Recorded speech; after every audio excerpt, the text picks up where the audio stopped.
Et bonjour à tous, c'est GB, on se retrouve pour une nouvelle vidéo dans laquelle on va continuer la série des meilleurs first pick en ranked, et ici on va s'intéresser au mode Gem Grab. Je vais essayer de faire comme la dernière vidéo, c'est-à-dire de déjà vous présenter les meilleurs first pick, vous expliquer pourquoi à mon sens ce sont les meilleurs first pick, et ensuite on va débattre un petit peu des stratégies un petit peu générales qu'il y a dans chacune de ces maps. Allez, on est parti. On va commencer avec la Razia, et on commence avec dernier arrêt, Last Stop. Ici, la map elle est open, donc ce que vous voulez faire, c'est prendre un truc qui peut jouer en open, et aussi, vous avez vu, il y a beaucoup de bush, donc il va falloir jouer sur ces caractéristiques de map. Un des meilleurs first pick, ça ne change pas, vous l'avez sûrement deviné, mais sur une map open, en tant que mid, ça va être Gus. Pourquoi? Parce que, encore pareil, c'est très fort, pas trop de counter, vous pouvez gérer à peu près toutes les situations, venir aider avec vos alliés sur les lanes, donc c'est super. Ensuite, il va falloir sécuriser des lanes qui sont super fortes. Et en Gem Grab, qu'est-ce qui est super fort? Surtout sur cette map, ça va être les trucs qui vont pouvoir scanner les bush facilement pour pas se faire surprendre et sécuriser des zones.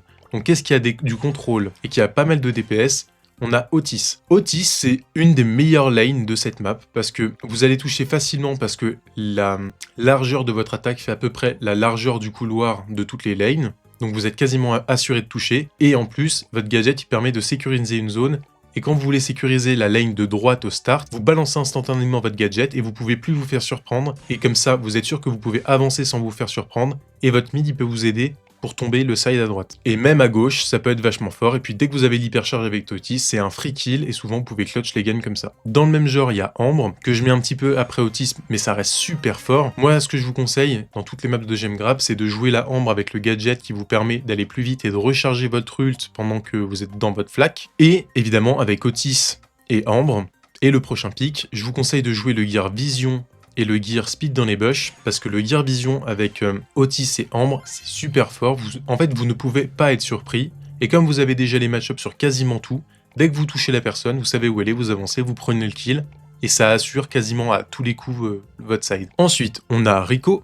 Alors Rico, c'est très fort, je le joue quasiment jamais dans cette map, mais je le vois beaucoup jouer, et quand il est bien joué, c'est très fort. Un petit peu la même mécanique, avec les rebonds, où vous avez peu de chances de vous faire surprendre, vous prenez la speed dans les bush et le gear vision, et normalement, vous allez souvent gagner votre lane. Après, il y a un side qui est plus dur que l'autre, parce que on peut quand même... c'est impossible d'esquiver des tirs de Ambre qui sont bien mis, mais par contre d'esquiver des tirs de Rico, c'est possible, donc c'est un peu moins fort que Otis et Ambre. Ensuite, on a un des meilleurs mythes de la map aussi, parce que vous avez vu qu'il y a un petit carré d'eau, donc il y a Angelo qui peut être pas mal, vous pouvez assist vos sides assez facilement, repartir sur l'eau pour venir...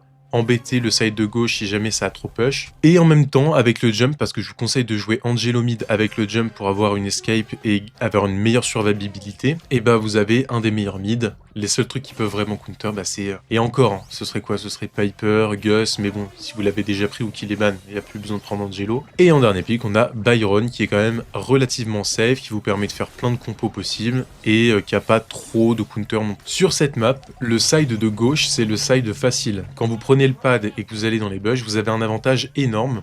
Et là, ce que je vous conseille, c'est que ça dépend contre quelle lane vous tombez, mais si en face ça joue bien, normalement le mid, il est censé aider le side d'en face sur le side difficile. Donc soit vous voulez jouer aggro dès le début et vous essayez de prendre le kill sur la lane, mais essayez de pas vous faire...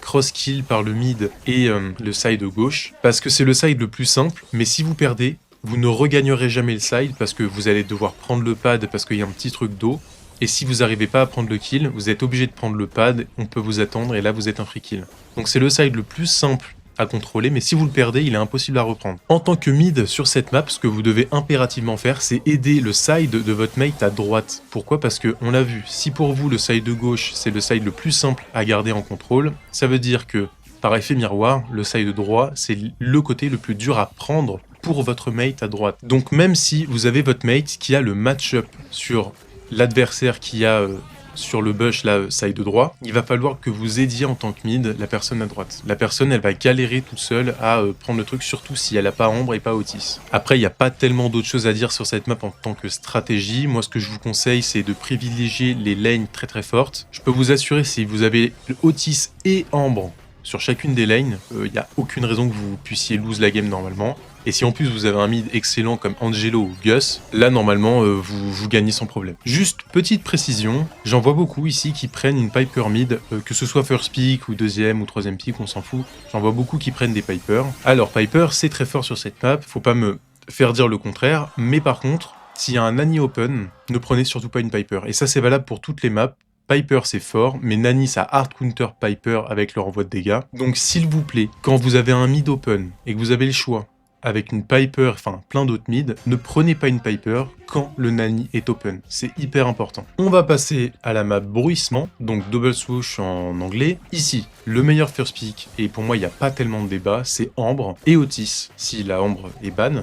Mais Ambre avec le gear vision et la speed dans les bush, ici sur le côté droit, il y a quasiment rien qui peut counter. Donc c'est pour ça, moi j'ai certaines games où ça m'arrive quand je suis last pick de last pick une Ambre ou une Otis sur ce genre de map. Et je ne comprends pas comment c'est possible. Normalement, quand vous voyez bruissement, la première chose à faire, si vous avez le first pick, c'est de prendre une Ambre, et si vous n'avez pas le first pick, c'est de ban une Ambre. Mais vraiment, c'est impératif, parce que la Ambre, elle fera trop de value, elle pourra brûler les bush au mid, votre mid, il pourra plus surprendre et prendre les gemmes. Et le côté qui est normalement le plus simple à garder, parce qu'il y a les bush, et bah la Ambre, si elle a le gear vision, il n'y a aucun moyen de surprendre une Ambre sur ce côté si vous jouez bien, et en plus, une fois qu'elle a cramé les bush, c'est terminé pour vous. Alors là, c'est important avec Ambre, quand vous commencez sur cette map, à peu près après le petit mur de votre spawn, vous claquez votre gadget de la flaque pour aller plus vite et vous commencez à recharger votre ult. Dès que vous arrivez au bord du bush ennemi, vous commencez à tirer en spammant.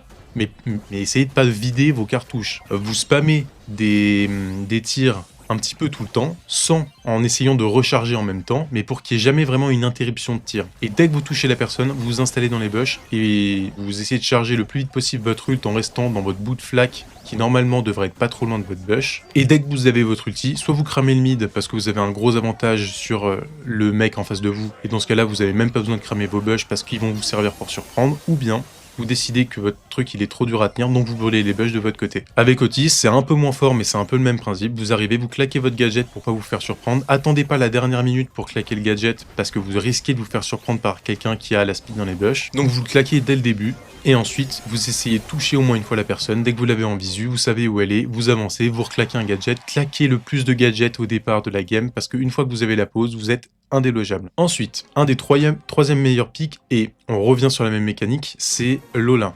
Donc Lola, pareil, elle est jouée à droite sur le côté bush avec Gear Speed et Gear Vision dans les bush pour les mêmes raisons, donc je détaille pas trop. En plus, Lola, c'est un très bon counter de Stu, et en ce moment, Stu, c'est extrêmement méta. Il y a aussi beaucoup de max, je sais pas trop pourquoi en ranked il y a beaucoup de max, mais il y en a beaucoup, et Lola, c'est un des plus gros counters de Stu et de max. Donc c'est pour ça, Lola, c'est un peu sous-coté en ce moment, mais c'est très fort. Ensuite, un des meilleurs mythes de la map pour clutch les games, et puis pour donner la visu à vos potes, ça va être Jhin. Alors Jhin, pareil, c'est speed dans les bush et Gear Vision obligatoire. Ici, le but au start, c'est de venir aider vos sides, ceux en tout cas qui sont le plus en difficulté, et ensuite d'essayer de mettre des grabs un petit peu clutch quand vous pouvez. Dans le même style, vous avez une Sandy qui, ici, se joue au mid. Ça peut jouer sur les sides, en fait ça dépend, c'est assez polyvalent, ça joue plutôt à gauche ou au mid. Et Sandy sur cette map, c'est très fort, parce qu'avec votre ulti, si vous mettez le star power des dégâts, dès que vous l'avez, vous pouvez souvent cycler vos ultis très facilement et ça vous dévoile les ennemis dans les bush. Et je parle même pas de quand vous avez l'hypercharge, là c'est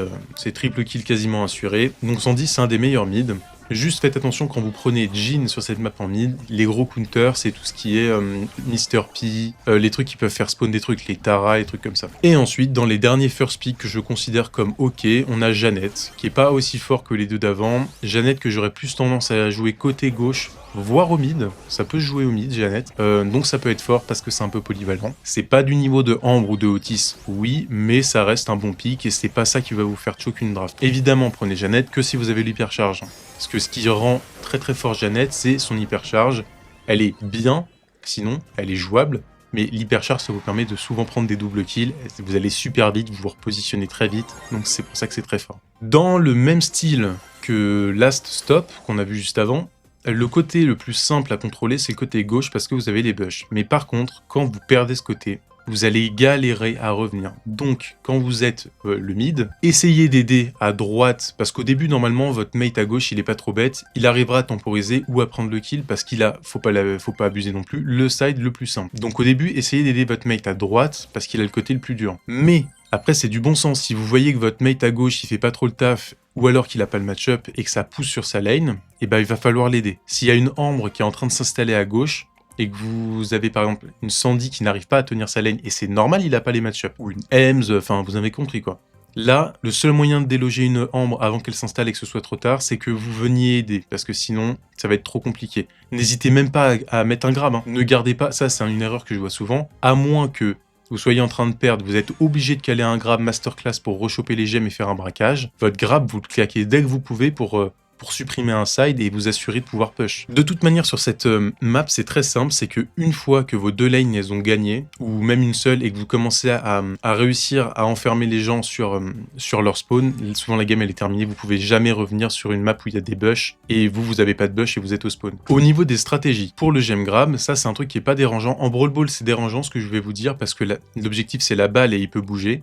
Mais en gem grab, l'objectif, c'est le puits de gemme qui est au milieu de la map. Donc, admettons, vous avez fait une mauvaise draft et vous avez rien pour gérer la lane de droite sur le mec qui a le côté facile, l'adversaire là sur le côté droite avec les bush. Il y a un truc qui peut être assez important, c'est arrêter de faire des tout droits en essayant de reprendre coûte que coûte un side que vous ne gagnerez pas. S'il y a un monde où vous pouvez le reprendre, essayez, ça peut valoir le coup. Mais admettons, je suis, on va dire une Tara, et sur mon side à droite, je suis contre une Sandy. Bon bah jamais je vais gagner mon match-up, et en plus je vais feed la Sandy en boucle et je vais faire des allers-retours au spawn. Donc, comme c'est comme ça, je vous en supplie, partez à gauche, servez-vous des bush comme d'un avantage. Au pire, vous serez 2 sur la ligne de gauche, mais on s'en fout. Parce que vous serez 2, et donc du coup, vous allez laver forcément la lane sur le côté gauche. Et donc la solution à ça, c'est que le mec en face qui va se faire laver, si vous n'êtes pas trop bête, vous n'êtes pas censé vous faire un V2. Mais donc si vous allez vous gagner en 2v1 contre le mec à gauche, lui, s'il est bête, il va continuer de revenir en boucle sur vous et il va vous feed vos ultis, et c'est très bien. Admettons avec votre Tara, vous allez débloquer votre ult, et après sur la Sandy, ce sera possible. Ou bien, le mec en face de vous, il sera pas bête, et il va faire comme vous, il va partir sur le côté, il va voir que le side, il est perdu d'avance, il va partir doubler la lane avec votre pote avec son pote, donc l'adversaire, sur le côté droite de la map. Et là, c'est à votre mid de pas faire trop des moves débiles, à faire attention en sachant qu'il y a potentiellement 2 à 3 personnes sur le côté des bush pour surprendre. Et là, ça va pas être les deux lanes, droite-gauche et le mid, les uns contre les autres, mais ça va être côté gauche contre côté droit. Et en map, vu que le puits de gemme il est au milieu, on s'en fout, c'est pareil, hein, ça revient au même. C'est plus haut contre bas, c'est droite contre gauche, mais si vous renversez la map, c'est totalement symétrique, on s'en fout, du moment que la pression elle est répartie de la même manière. Ensuite, on va passer à la map Undermine, donc tunnel de mine en français. Ici, la meilleure lane, et je trouve un des meilleurs brawlers de la map, c'est Rico, parce que là aussi, avec le Gear Vision et la speed dans les bush, il y a très peu de moyens de vous faire surprendre. Vous avez quasiment les match-ups sur n'importe quoi, sauf un potentiel last pick lanceur, comme un Wally qui peut être fort contre un Rico, ou un Squeak. Mais mis à part ça, il n'y a pas tellement de brawlers qui peuvent venir à bout d'un Rico sur une lane. Ensuite, au niveau du mid, on a un Gus qui peut pareil, enfin là Gus c'est tout le temps pareil, je réexplique pas ça, le pick est fort, vous pouvez assist, donc c'est cool. Ensuite on a Jeannette qui est très fort sur cette map. Pourquoi? Parce que votre tir il est quand même assez large, donc il y a peu de chances de se faire surprendre. Là aussi prenez la speed dans les bush, peut-être pas le gear visu, quoique ça peut être bien, mais le gear dégâts ou le shield c'est très bien aussi. Et votre tourelle aussi, elle vous permet sur les lanes de pas vous faire surprendre, et ça c'est très fort. Les counters de Jeannette ici, ça va être tout ce qui a trop de HP pour que la Jeannette puisse les tomber. Mais tout le reste, vous pouvez gérer à peu près. Et puis dès que vous avez votre ulti, vous pouvez aller embêter le mid, gagner votre match-up sur la lane, et la personne ne peut pas aller contre le mur, parce que sinon vous allez contre le mur et il va prendre 2 fois plus de dégâts entre guillemets, parce que vous pouvez rester sur le même endroit quand vous êtes contre un mur avec Jeannette, donc ça assure de toucher vos bombes. Et puis dès que vous avez l'hypercharge, vous prenez votre lane, c'est quasiment sûr, et puis vous allez même pouvoir prendre le mid la plupart du temps. Et puis ce qui est très fort, c'est que si vous arrivez à reprendre la game en main, et à prendre un kill dans le spawn de l'adversaire pour prendre les gemmes, vous pouvez prendre les gemmes et vous barrer avec votre ult. Et ça en gemme grab c'est très fort. Ensuite, des persos qui sont très forts dans les maps à bush, un petit peu open et en gemme grab, donc ça va être Ambre et Otis. Même mécanique que sur Bruissement juste avant, je reviens pas là-dessus, mais c'est un peu moins fort parce que la map est légèrement plus fermée. Et finalement, j'ai décidé de mettre Stu en dernier bon last pick parce que vous pouvez mettre la tourelle au mid, ce qui avantage énormément votre mid. Ça permet par exemple de jouer un arcade sur cette map que je vous conseille pas de jouer si vous n'avez pas une tourelle de Stu pour vous supporter. Et puis ça peut mid, si en face par exemple vous voyez qu'il y a un max au mid, bah stu mid contre un max ça peut être pas mal. Vous pouvez aussi décider de prendre le long dash ou le casse en fonction si en face ça prend un lanceur du type Wally Laspic. Enfin voilà, vous voyez que Stu en fait c'est très polyvalent et pareil avec son hypercharge ça peut clutch pas mal de situations. Ici les stratégies principales sur cette map, il n'y a pas tellement de secret, hein, c'est d'arriver à prendre... Enfin les match-ups sont importants sur la map, mais ce qui importe le plus sur cette map c'est le positionnement et le contrôle que vous avez des lanes.